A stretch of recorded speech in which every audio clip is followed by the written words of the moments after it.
Hello again, my name's Dave Zollner. Got an interesting article that was sent to me.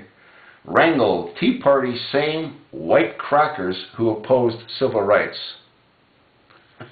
This is Charlie Rangel. You know, he's like a Democrat and he represents the District of New York. And he was talking on Capitol Hill. And then he compared the Tea Party to the segregationists who once again opposed civil rights for black people, and this is during an interview that he had with the Daily Beast.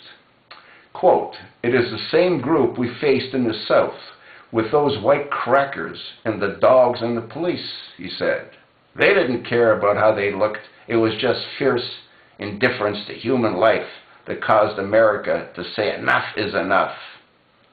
Rangel, a veteran of the Democratic House member with a penchant for colorful commentary, also sounded off on Republicans' opposition to immigration reform, blaming it on the sense of fear among some white people about America's increasing diversity. This is a clear and undeniable example of what's wrong with this country. These blacks, like Charlie Rangel, can't let go of the past. And they won't ever let go of the past. And they keep fueling the fire of hatred. That's what they do. And, you know, I've made mention of this in a number of previous videos. I personally believe that all members of Congress, especially when they get up into their senior years, need to be evaluated for their mental competency. Take a look at a guy like lame brain Senator McCain.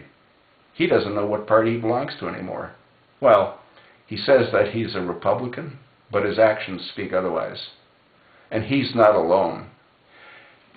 For the system to work, you have to have people that honor and abide by the party that they belong to. When they start crossing over the lines, as many of them tend to do, another example would be the new senator from Arizona, Jeffrey the Flake Flake. Look at his voting record when he was a congressman. We send these people and we provide them with a life of luxury. They become the 1%ers. We expect them to abide by the values that we voted them into office for. They tend not to abide by those values.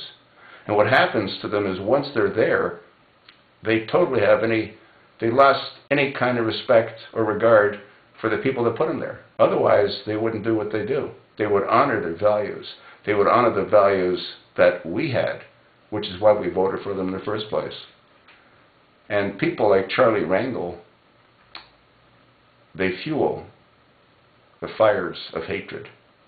The comments that he made by calling the white people white crackers, what does that do to further any kind of stability between the various groups of people?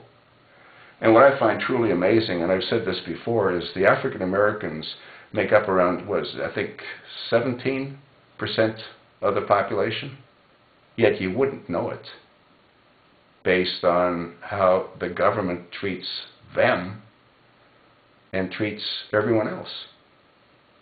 And that's because the government's being run by blacks. Did America make a mistake back in 2008? I think so. What do you think?